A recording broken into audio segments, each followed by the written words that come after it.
Hello बच्चों, आज हम सीखेंगे अपने इस प्यारे से वीडियो में। आज हम सीखेंगे लुईस विन संरचना में दूसरा लेक्चर। हमने पहले वाले लेक्चर में उसके बारे में बताया था क्या होता है लुईस विन संरचना। आज हम नए एग्जाम्पल को लेकर के लुईस विन संरचना किसी भी यौगिक का बनाना सीखेंगे एकदम आसान और सरल तरीके से। तो उसके लिए हमने क्या किया, 3 स्टेप लिखे हैं। इसकी मदद से हम किसी भी यौगिक का लुईस विन संरचना आसानी से बना सकते हैं। तो आइए इसको देखते हैं, इसमें कौन कौन सी पॉइंट हैं। तो इसे एक बार समझ लेते हैं, इसके बाद एग्जाम्पल के जरिए आपको हम बताएंगे और आप आसानी से किसी भी यौगिक का लुईस विन संरचना आसानी से बना पाओगे। तो आओ फटाफट इसको देखते हैं। हमने यहाँ पर 3 पॉइंट लिखे हैं, बहुत अच्छी। तो इसमें समझो, पहला लिखा गया है, हमने दोनों मीडियम लिया, इंग्लिश हिंदी दोनों। अगर कोई सीबीएसई का बच्चा है तो इसे देख ले इंग्लिश मीडियम से, यदि कोई हिंदी का हो भी बोर्ड से हो, ये हमने ये लाइन लिखा, ठीक है। तो अब इसको देखते हैं। इंग्लिश मीडियम के लिए क्या है, central atom of minimum number selected in compound. इसको क्या कहेंगे, यौगिक में जो परमाणु सबसे कम हो, ठीक है। मान लो कोई यौगिक है, उसमें जो परमाणु सबसे कम हो उसे बीच में रखे। उसे कहाँ रखेंगे, उसे हम रखेंगे सेंटर में। सेंट्रल मतलब केंद्र में, ठीक ना। उस परमाणु कहाँ रखेंगे हम लोग, बीच में। इसके बाद क्या करेंगे, स्टेप नंबर दूसरे में, arrange remaining atom symmetrical in around central atom. इसका मतलब ये है कि सेंट्रल एटम की चारों तरफ परमाणु को रखेंगे, ठीक है, रखेंगे। और इसके बाद तीसरा स्टेप क्या कहता है, if came in compound of number of atom same and then select to the more electronegative to atom of central atom. इसका मतलब ये है, यदि यौगिक में परमाणु की संख्या समान हो, क्या हो जाए, कोई यौगिक है उसमें जो है, मान लो जैसे ये जो लाइन है ये, यदि यौगिक में परमाणु की संख्या कैसी हो जाए, समान हो जाए, ठीक, और पहचान ना हो कि कौन सा परमाणु सेंट्रल एटम होगा, तो इलेक्ट्रोनेगेटिव या विद्युत ऋणात्मकता के आधार पर सेंट्रल एटम रखेंगे। और इसमें एक बात खास रखेंगे, जिससे परमाणु की इलेक्ट्रोनेगेटिविटी या विद्युत ऋणात्मकता सबसे ज्यादा होगी। ये सबसे क्या होगी, सबसे ज्यादा होगी। तो आइए देखते हैं एक छोटा सा एग्जांपल लेके, और उस यौगिक में हम क्या करेंगे, लुईस विन संरचना को दर्शाएंगे। तो यहाँ पर जो है एक छोटा सा एग्जांपल लेते हैं। फर्स्ट है इसका, हम क्या करेंगे, लुईस बिंदु संरचना बनाएंगे, ठीक है ना। तो ये है सल्फेट आयन। सल्फेट आयन में हमारा क्या है, 2, इस पर क्या होता है, चार्ज होता है। और इसमें चेक करो कौन है सबसे कम कौन सा परमाणु है। यहाँ पर इसमें सल्फर क्या है, सबसे कम है। इसको कहाँ रखेंगे, हम बीच में रखेंगे, ठीक है। तो सल्फर हो जाएगा हमारा। तो दोस्तों, हाँ, तो इसमें हम चेक करेंगे कि जो हमारा ये यौगिक है सल्फेट आयन यौगिक है, इसमें परमाणु सबसे कम है तो कौन है। देखो यहाँ पर कौन है, सल्फर है। इसे कहाँ रखेंगे, हम रखेंगे बीच में, ठीक ना। कहाँ रखेंगे, बीच में। सल्फर कम है तो रखेंगे इसको हम बीच में। जब हमें बनाना है लुईस बिंदु संरचना, तब तक हम क्या ध्यान रखेंगे, 3 स्टेप को बार बार। पहला स्टेप है, यौगिक में जो परमाणु सबसे कम है उसको रखेंगे बीच में। इसमें कौन कम है, सल्फेट आयन में या सल्फर, इसको रख दिया बीच में।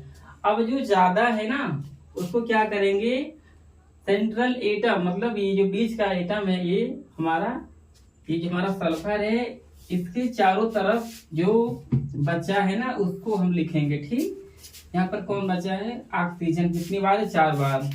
एक ऑक्सीजन यहाँ, दूसरा यहाँ, तीसरा यहाँ, और चौथा यहाँ कर देंगे। ठीक है, अब क्या करेंगे, हम चेक करेंगे इस परमाणु में इसके बांक उसमें कुल कितने इलेक्ट्रॉन टोटल होते हैं। सल्फर के होते हैं टोटल 6। ठीक है, ये हो गया 1, ये 2 हो गया, 3, 4, 5, 6। ठीक है, और एक ऑक्सीजन में उसके बांक उसमें देखा जाए तो कुल होते हैं 6 इलेक्ट्रॉन। तो इसको दिखा दो। ठीक है, टोटल ये हो गया 2, 2, 4, 2, 6। इसको हम इस प्रकार दिखा देंगे, ये वाला नीचे कर देंगे। ठीक, ऐसे इसका भी 2, 2, 4, एक 5, एक यहाँ कर देंगे हम 6। सेम ऐसे एक यहाँ 2, 2, 4, ये 2, 2, 4, 2, 6, 2, 2, 4, 4, 2, 6। ठीक है, ऐसे सेम इसका कर दो। इसका भी यहाँ 2, 2, 1, 4। ठीक है ना। अब यहाँ पर ध्यान लगाएंगे थोड़ा सा, ये जो माइनस आयन है ना, इस माइनस आयन को हम क्या करेंगे, किसी भी ऑक्सीजन पर हमें क्या करना है, इलेक्ट्रॉन उसी पर हमें माइनस चार्ज को लगाना है। ठीक ना, इसमें 2 है तो किसी एक ऑक्सीजन पर देखो ये कितने इलेक्ट्रॉन है, 2, 2, 4, 2, 6। तो एक मान लो चार्ज हमने यहाँ कर दिए। ठीक, यहाँ पर कितने हो गए टोटल 7। अब ये इसके पास टोटल हो गए 2, 2, 4, 5, 6, 1, 7।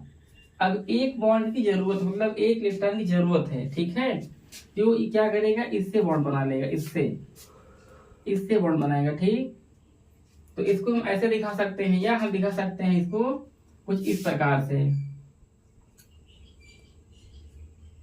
ये। ठीक ना, ये क्या हो गया, ये जो है इसके टोटल हो गया। ठीक ना, 8। और ये वाला देखते हैं, इसका ऊपर जो दिया है ये जो है कितने हैं, 2, 2, 4, 2, 6। अगर ये 2 पाइगत हो जाएगा इसका 8। इस प्रकार क्या होगा, इसके 2 इलेक्ट्रॉन इसमें शेयर हो जाएंगे। इसको कुछ ऐसा दिखा देंगे हम। ठीक है ना, इस प्रकार ऐसे ये। ठीक है ना, तो इसके कितने होंगे टोटल 8, इसके टोटल हो गए 8। अब देखते हैं नीचे वाले का। अब सल्फर, इसका सल्फर जो है 2 इलेक्ट्रॉन इसको देगा, ये भी कितना हो जाएगा, ये इस ऑक्सीजन हो जाएगा टोटल 8 हो जाएगा। ठीक, अब इसके पास बचे केवल 1, ये इससे बॉन्ड बनाएगा। ठीक ना, तो अभी यहाँ पर ध्यान लगाओ, ये केवल 1 माइनस चार्ज इस पर आया, अभी 1 बाकी है। हम 1 को क्या करेंगे, इस वाले पर दे देंगे। ठीक है ना, माइनस चार्ज तो यहाँ लगा देते हैं। ठीक, यहाँ लगा देते हैं इस पर। अब देखो कितना टोटल हो गया, इसके पास इलेक्ट्रॉन 2, 2, 4, 2, 6, 1, 7। 1 की जरूरत है, इससे क्या करेगा, ये इलेक्ट्रॉन की कर लेगा शेयरिंग कुछ इस प्रकार। ठीक है, इस प्रकार क्या है, ये बॉन्ड बन जाएगा। हमने क्या किया, इसमें अष्टक रूल को जो है हमने दिखाया। ठीक है, इसमें 8 इलेक्ट्रॉन होना चाहिए, तो सबके पास 8 इलेक्ट्रॉन हो चुकी है। ठीक ना, तो इसे हम इस रूप में दिखाएंगे कुछ इस प्रकार।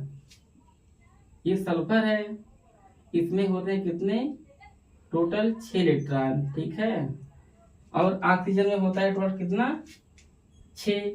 एक यहाँ और एक मान लो यहाँ, और एक यहाँ, एक यहाँ, तो 2 यहाँ मान लो कर देते हैं कितना 2, यहाँ 1, ये 2, 4 हो गया। 4 कुछ इसको इस तरफ करना है ऐसे, 4, 2, 6। सेम ऐसे भी कर दो, 2, 2, 4, 4, 1, 5, 1, 6। ये यहाँ कर दे कितना हम, ये। ठीक है ना, ये और एक कर दे हम कुछ इस प्रकार। ये कितने टोटल हो गए, इसके 6 हो गए।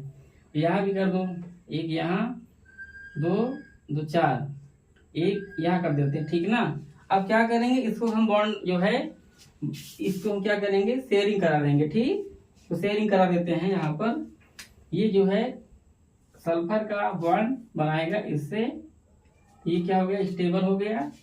और ये भी क्या हुआ, इससे बॉन्ड बनाएगा, ये वाला इससे बॉन्ड बना लेगा, और ये जो है इससे बना लेगा। ठीक ना, अब देखो ध्यान से, अभी इस पर क्या है, 2 माइनस चार्ज है। ठीक ना, 2 माइनस चार्ज होने के कारण इसके चार्ज को हम इस वाले पर क्या करेंगे, लगा देंगे। यहाँ पर एक चार्ज इस पर आएगा एक चार्ज इस पर आएगा। ठीक, तो ये क्या है, हमारी लुईस बिंदु संरचना है। ठीक, कभी कभी इसको क्या करते हैं ना, इस चार्ज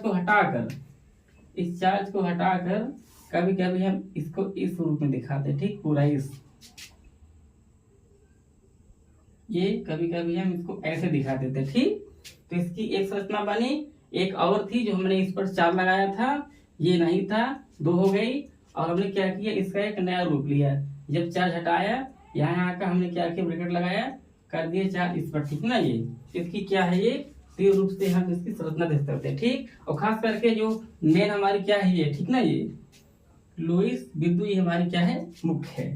तो इस प्रकार हमने क्या किया, सल्फेट आयन का हमने इसका ये जो है लुईस बिंदु संरचना बना दी। बच्चों, आज का वीडियो कैसा लगा? यदि ये वीडियो आपको अच्छा लगा, लुईस बिंदु संरचना समझ में आ गई है, तो इस वीडियो को शेयर और लाइक करें और जो है अपने दोस्तों के पास जरूर भेजें। ठीक है, जिससे वो भी जो है सीख सके कि लुईस बिंदु संरचना कैसे बनती है, क्या होती है। और ऐसे इस प्रकार की वीडियो पाने के लिए चैनल से जुड़े रहिए। ठीक है, और जो भी गलतियां हो, जो भी इसमें कमियां आए, उसे कमेंट में कर दीजिए। ठीक, जिससे हम थोड़ा क्या करें, आप सबके लिए सुधार कर दें और जो है वीडियो अच्छा लगे।